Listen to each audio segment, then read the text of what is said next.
Christian Walsh. True righty, 6'3", out of the University of Massachusetts Amherst from Sterling, Massachusetts. So with a 2-0, instead will be a pickoff throw back over to first. Walsh still looking for his first hit of the young season as well.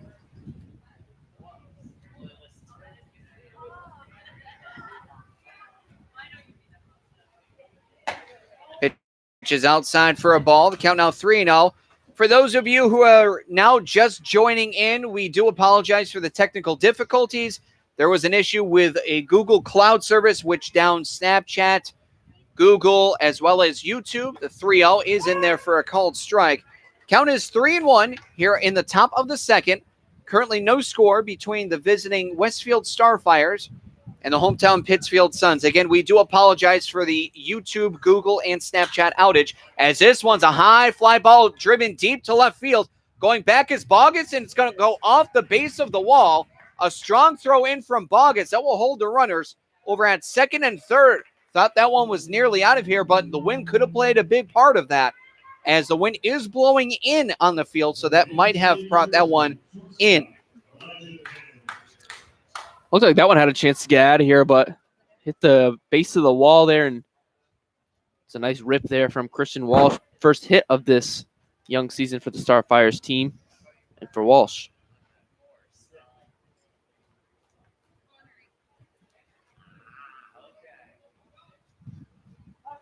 It's now taking in the shortstop, number 4, Elijah Dale. With runners on second and third, nobody gone. And the first pitch, that is low for a ball. Count here is 1-0. So Kelvin Sosa in an early jam. Here's the 1-0 in there for a called strike. And the count is 1-1 strike.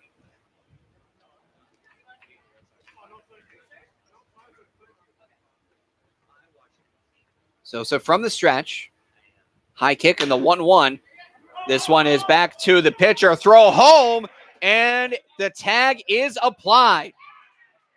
A smart play there from Kelvin Sosa. So time is now called, so that'll go down as a fielder's choice 1-2. And the smartest move that Sosa could have made. Well, he definitely wasn't in any kind of position to necessarily get a second out by any means. The play home cuts down the run, and he was in a good position to make it. Didn't try to rush the throw too much, kept his calm. It's a good tag there by Matt Malcolm as well. Just getting a piece there, looked like, of Joyce. The umpire right on top of that play. Good positioning there. Results in 1 out in the inning, but the runners are still on first and third. So the good news is that does set up a possible inning-ending double play here with the number 8 hitter, DH number 30, Tommy Quinn. First pitch is low. Good pick there from Malcolm. Count is 1-0.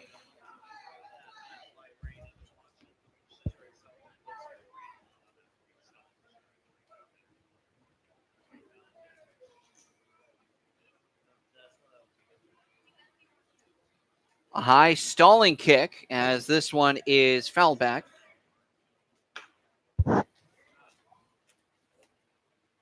Tommy Quinn, true righty, 6'3" from Stonehill College in Wilbraham, Mass. Sosa sets from the stretch. Here's the 1-1. Breaking ball and a beauty. Curveball, and he backdoors him there. And the count now 1-2 strikes.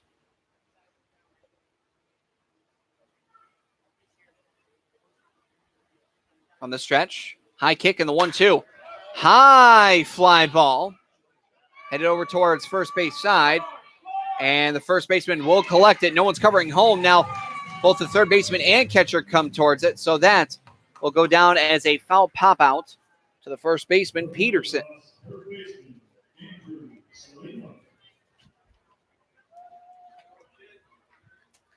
Now this will be the first baseman, number 34, Andrew Salima.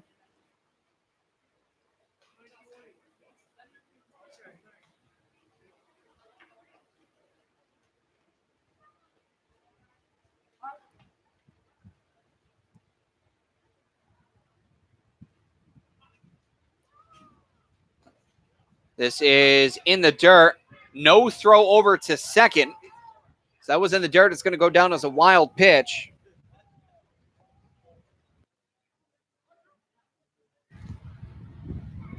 So that will put runners on second and third now.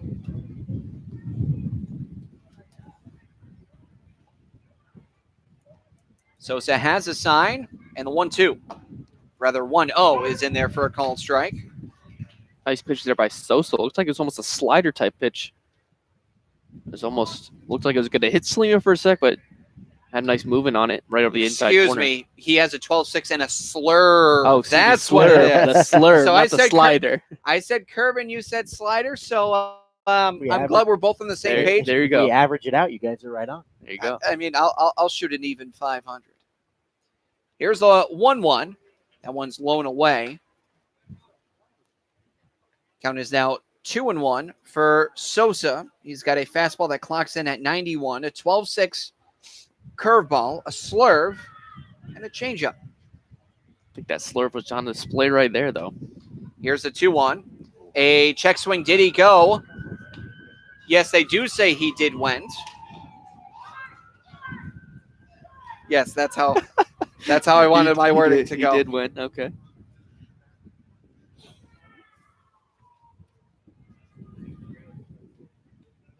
Huge pitch here from Sosa. 2-2. Just missing outside. Great Deuce's wild pitch. However, just a bit too far outside. Malcolm certainly did his best to frame that one. But he framed it and bought extra visuals for that one. Here's a payoff. Hot shot headed over towards short. Grabbed there by Cormier. Throw it to first, and that's in time. Tremendous poise by Sosa getting out of that jam. Second and third with nobody out, and he gets out of it with no runs allowed. So in the inning, no runs off of one hit, no errors, and 2 men left. We head through 1.5 to the bottom of the second. Currently no score here between the Westfield Starfires and the Pittsfield Suns. And for those of you who are just joining in, this game was delayed from the broadcast. That was solely due to a Google, YouTube, and Snapchat outage. We thank you for joining in. We'll be right back with more Pittsfield Suns baseball.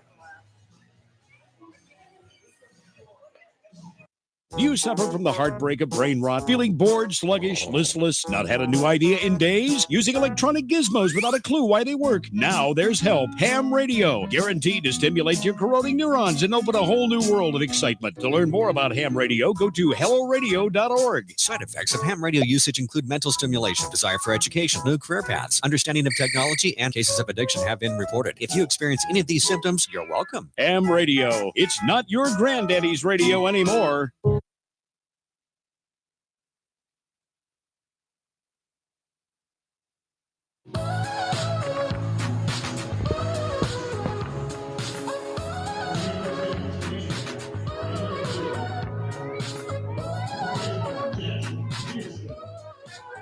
Now the bottom of the second, it'll be the first baseman number 13, Jackson Peterson, going to dig in here. Batting from the left-hand side, first pitch swinging, and that one's going to go foul. Count is 0-1.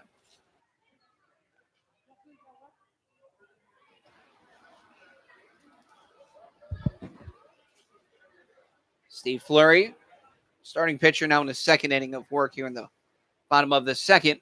We'll have an 0-1 pitch, kicks and deals, and a beautiful curveball there as that one went, say, about middle high to low and in.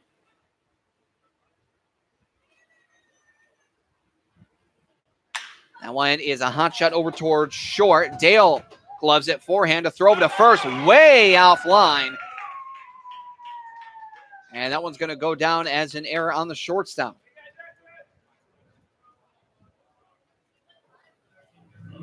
Throw from Dale. Nowhere close over there to Salima. So an absolute error on that play. Tried to rush the throw. Maybe thought Peterson had a little bit more speed, didn't have enough time, but I think he had enough time. If he set and really made an accurate throw, would have had him. Well, I think The main issue in that case was, as we've seen so far this season here at Wacona Park, the infield grass is very slow. It slowed that ball down quite a bit. I don't think he expected it to travel quite so slowly at him. This one, another hot shot towards short. He's going to flip over to second for one, and it's bobbled by the second baseman on the transfer. So that'll be a fielder's choice 6-4, the middle infield here. You can't assume a double play, but, well, you can certainly predict that if that was not bobbled, that was definitely going to be a throw over to first for a double play. So the middle infield here with a couple of miscues.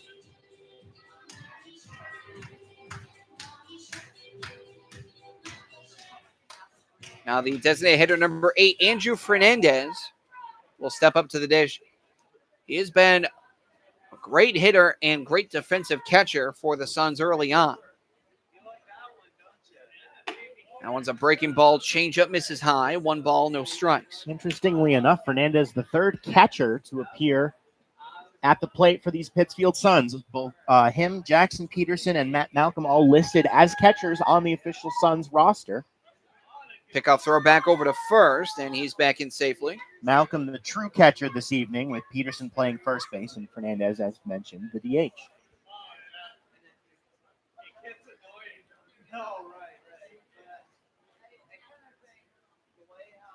Here's the 1-0, big cut and miss on the pitch inside. Count is 1-1. Fernandez had a double yesterday, a rocket of a double it was. In the win over the Rocks, was 1 for 3 with a run in RBI and that double.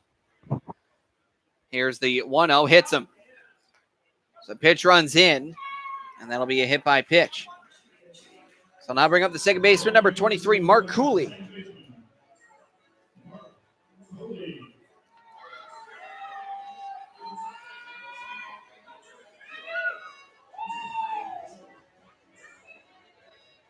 Suns doing some damage here without a base hit. A couple of errors by the Starfires. A couple of runners on here. Now the corner infielders are in, expecting a bunt as the pitch is low and in. For a ball, the count is 1-0.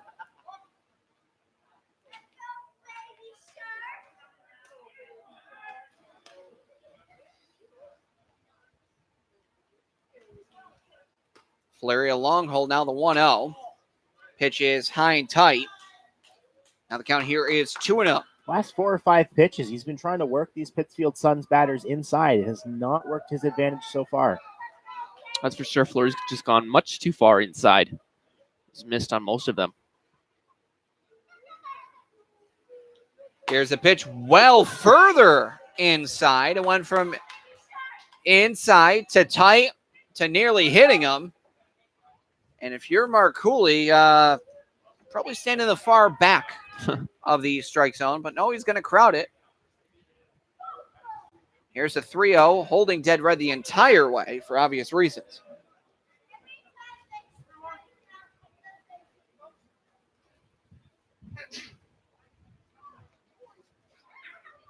Fleury, check at second, the 3-1.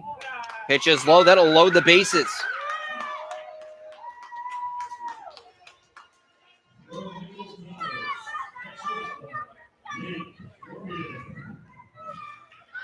And now for the Suns, this will be the number 9 hitter, shortstop number 5, Nate Cormier. Took him a bit yesterday, but was the last man to get a hit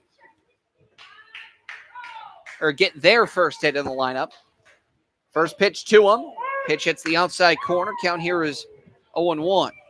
And on that hit that he had yesterday, he picked up an RBI for himself. It was his first hit in a Suns uniform. Working from the windup is Fleury. Pitch. That one a generous call there. And the count now is 0-2.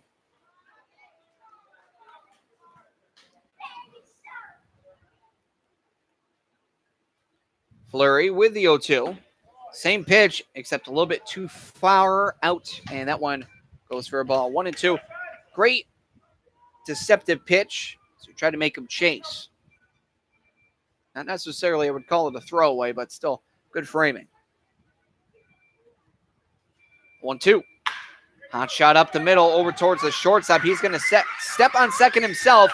A throw over to first, and they do get the double play with the bases loaded.